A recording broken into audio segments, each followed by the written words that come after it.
All right, thanks folks for joining us again on a V2VG video podcast. On the road again. I don't think I put up the video from the last one, but maybe by the time you see this, I will have. Maybe. Possibly. Maybe they both come up at the same time. I don't know.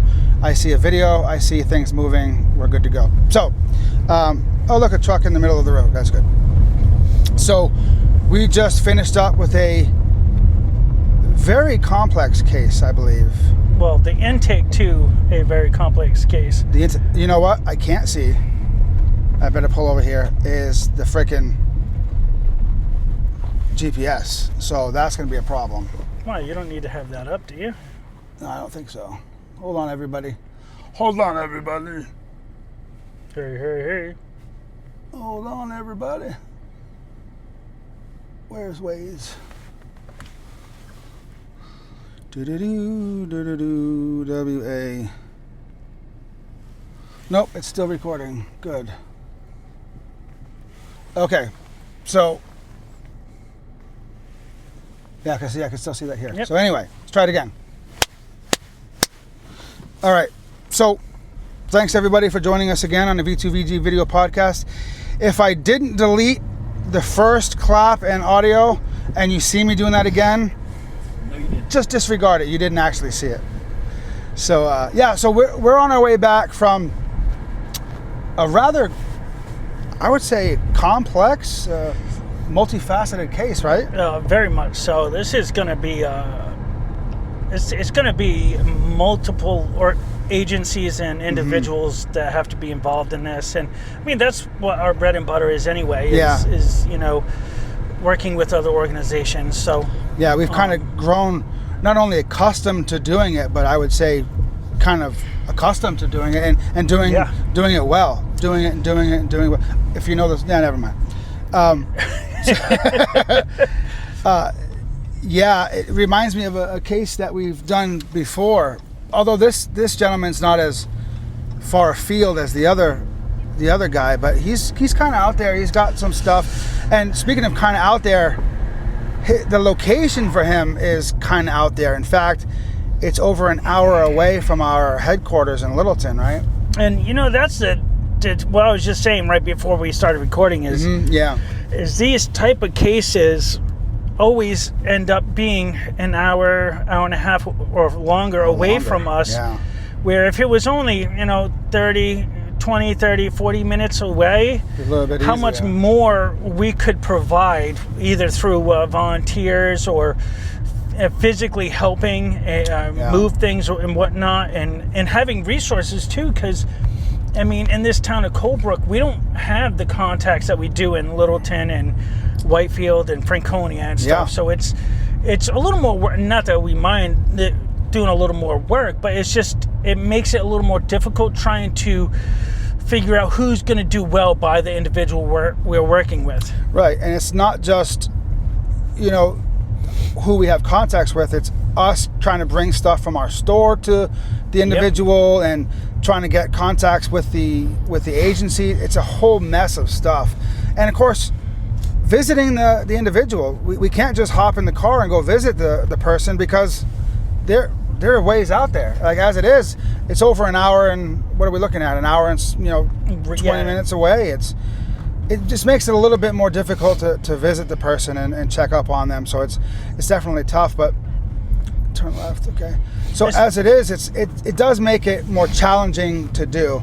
But especially in this situation where right now the individual has no electricity, no way to communicate through phone. So it's not like we can shoot them a text or give them a call and be like, hey, how are things? And plan something for the future. That luckily, and this rarely happens, this individual has a very strong advocate, which this woman used to clean his home. That's right. Why are you taking a right? It said to take a right. No, it said to take a left. Dang it. Anyways, no heat, no hot water, no way to cook food, no way to take a hot shower. So and it's getting cold. Good advocate, so she's been very much on point.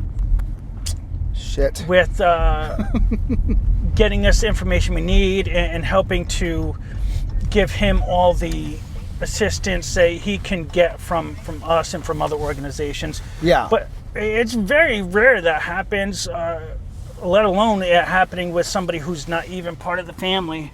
Yeah. Truck, you're good.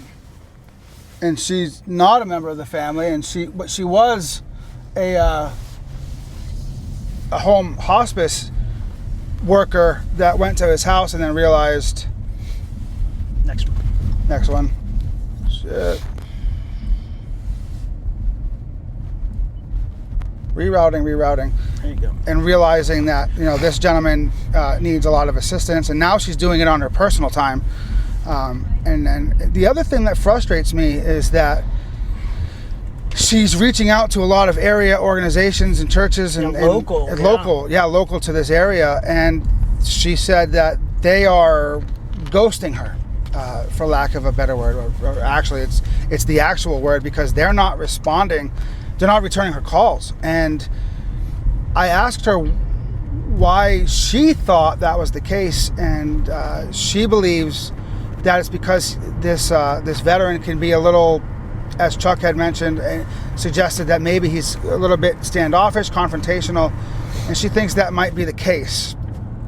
He might be a little rough around the edges. And right? She mentioned that she believes he would do much better in a veteran setting, like around other, and he was very cordial and kind and respectful to us.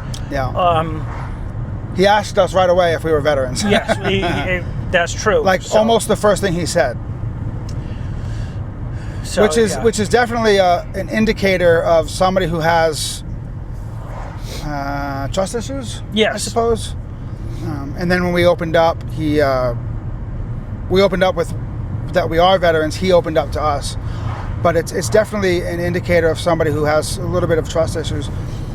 But the thing is, this is a multifaceted issue, and we're going to tackle it from multiple angles. We're going to tackle it from veterans to veterans group way of, tackling it from a direct assistance way,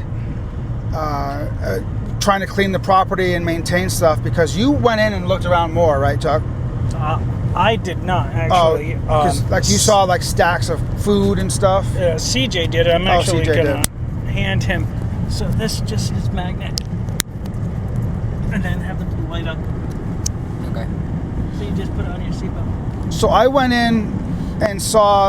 into just one area and saw that there was some stacks of food. I went into the kitchen area, and there's indicators that he might have a bit of a hoarding problem.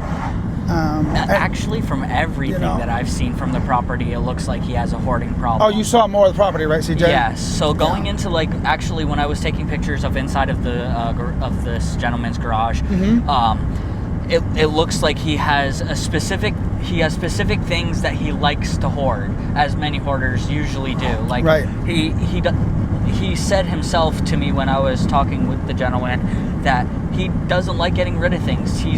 He likes to repair things and then reuse them in any way that he possibly can. Sure. Yeah. Which I very much understand. You don't want to be wasteful and everything, but it gets to a certain point where it's kind of clutter everywhere, right? So right. These cans of food that are we sure he's even eating? Like, they're starting to tower up, start to touch the ceiling, and it's sort of a compulsive thing, starting to build up, and it can lead to some dangerous situations. What if there's a fire and he can't get out of the house? Yeah, and I know there's a trust issue, because he's claiming that people go there and steal from him, and there's some indicators that that's happening. True. But definitely not with everything. Right. And the other veteran that we helped a few years back, who also had hoarding tendencies, claimed the same thing, and there were no indicators that happened. In fact, the other gentleman messaged Chuck and I and said, "Help, there's somebody stealing from me right now," to which Chuck and I immediately jumped in our vehicles and ran over there. He was a local, and there was nobody there. I personally did not know about that one, so that is, that's one of those things. We called the local police department. Everybody rushed there to help him, and he was just having a mental break from reality. And it was a very it was a tough situation. For sure. I was just about to say. I mean, that's got to be sad. That's rough. So, it's tough. We went in there and we saw, I know he's got some animals, he's got some cats, but he's got an overabundance of cat food, for example. Yes, 100%. Stacking on top of his old car that he had covered with a tarp. Like at least 4 cans of cat food on the one hooded vehicle. None really looked touched or anything like that. 4 cases of cans, right? Yeah, 4 different cases of cans on top of the car. None of which even looked like they have gotten into or anything like that. So it's definitely a situation where we're trying to help a veteran who definitely, we vetted him that he is in fact a veteran who's eligible for our assistance, and that's one of the reasons we went. We got permission to take photos, of course. We got oops, sorry, Chuck. No, it's we got we got pictures of his bills, and so we are going to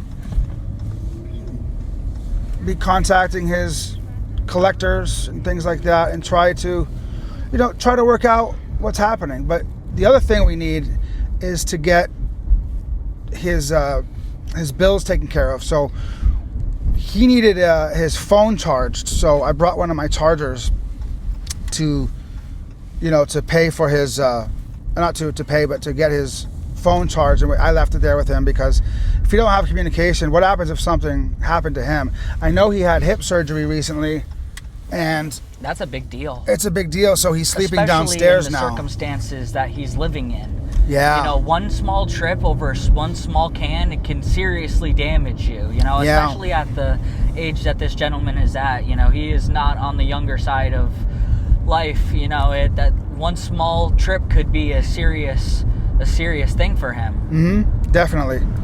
So we want to try to make sure we take care of this gentleman and veterans of all walks of life. And it's tough, like Chuck was saying. I just wish that these veterans would live closer, but he's in a tough spot, and we want to make sure we help. And I also wish that there were more people inside of the military itself trying to help these veterans. Yeah. Ones that have done. He did 30. I think he said 34 years of service. Like that is. We need to check that. Like that is a long time. If it's the truth, even 20 years is an extremely long time to, dedicate your life to something, regardless of what it be. The other problem is, of course, the community should be rallying around people like that. And I understand that somebody can be cantankerous in their older years or younger years, and it's tough to help people who don't seem to want to help themselves or don't seem to want to accept the help. I get it. People that need it the most. You're right, and it is a tough spot. But and the woman who's helping him, who's stepping up on her personal time and dime to help him, she said that she reached out to us at Veterans to Veterans Group because she said, I didn't know who to turn to locally because everybody's basically turning their backs on this guy.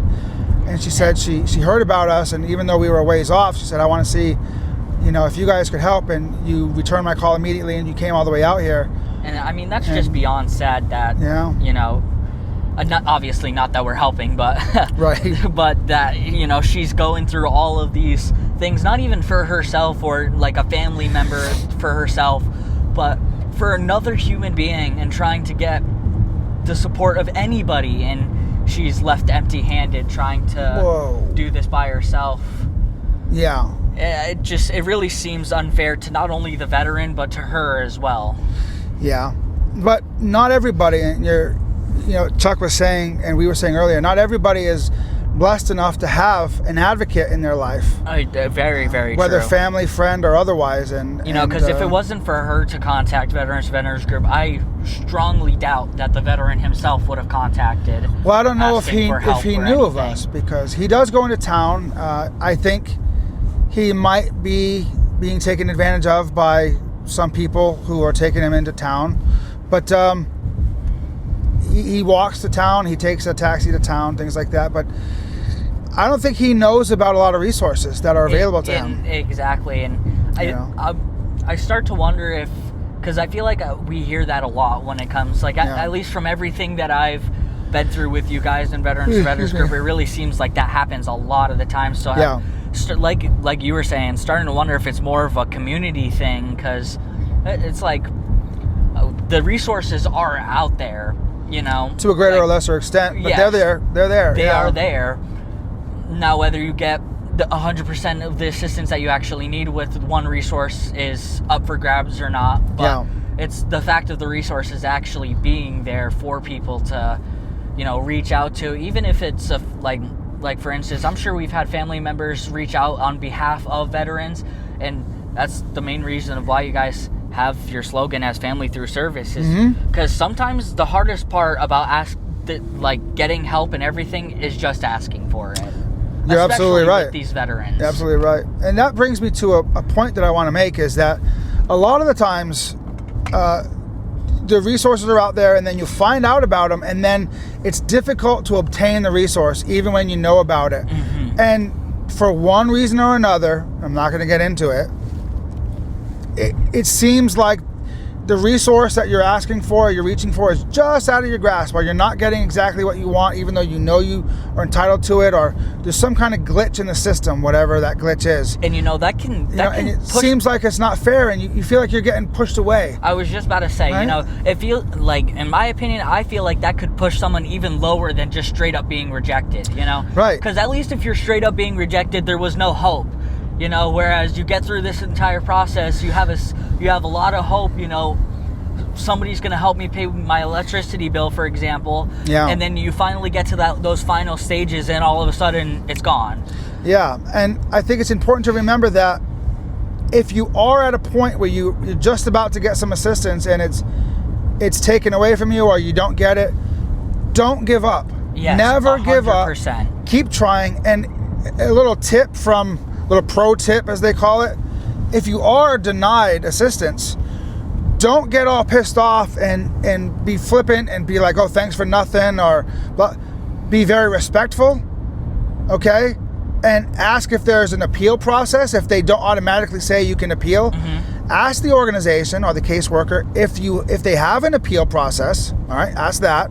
So A1, don't get all pissy and be like, thanks for nothing, I thought you were there to help. Don't do that, okay? Because 9 out of 10 times or more, it's not the caseworker's fault or decision that you were denied. Okay? Or even organization. Right? Don't get all pissed off and be, you know, angry about it. Ask if there's an appeal process, all right?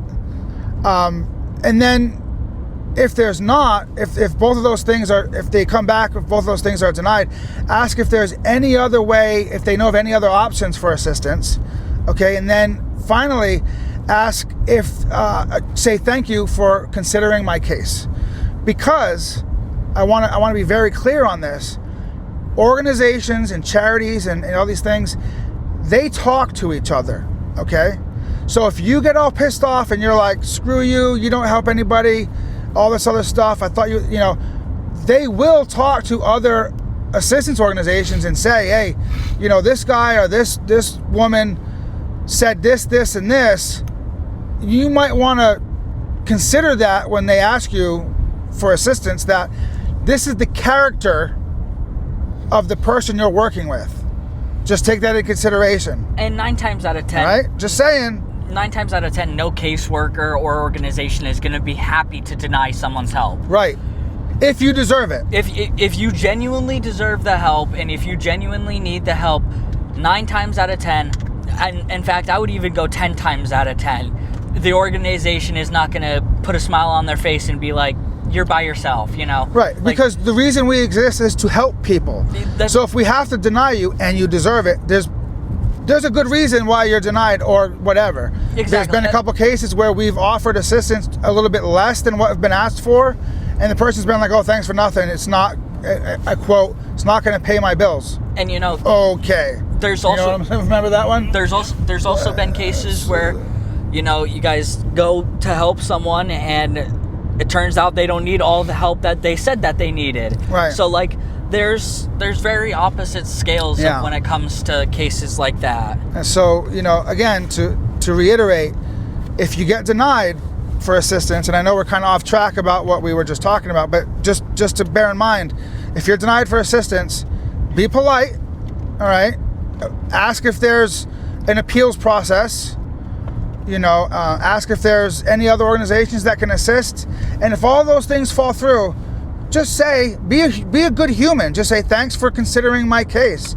Because you never know, things might change later on, and you ask again, and they might be able to help you then.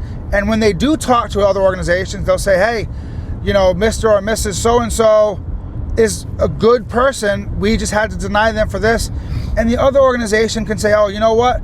We'll help them out. We'll hook them up. Thanks for letting us know the character of this person who asked for assistance. And I can remember at least 2 to 3 cases that that exact situation, like, people don't realize how common it actually is. Like, I off the top of my head can remember 2 or 3 cases that are exactly like that, where we couldn't necessarily help someone to the 100%, but we go to another organization and be like, hey, this is a really good guy or gal, you know, they really, really need our help. What can we do to help them? To the next level, because we couldn't get quite there, and the other organization said, no, we'll hook them up for the rest of the level. Exactly. So there's more to it than what you think. Just be a good human, you know. But yeah, so that's what we got for this ride. Anything to add far away, Chuck? Read in the microphone. Nope, that'll be it. All right, thanks, folks. We'll talk to you soon. Sorry, Dad, I didn't mean to steal the mic from you the entire Oh, that's fine. entire trip.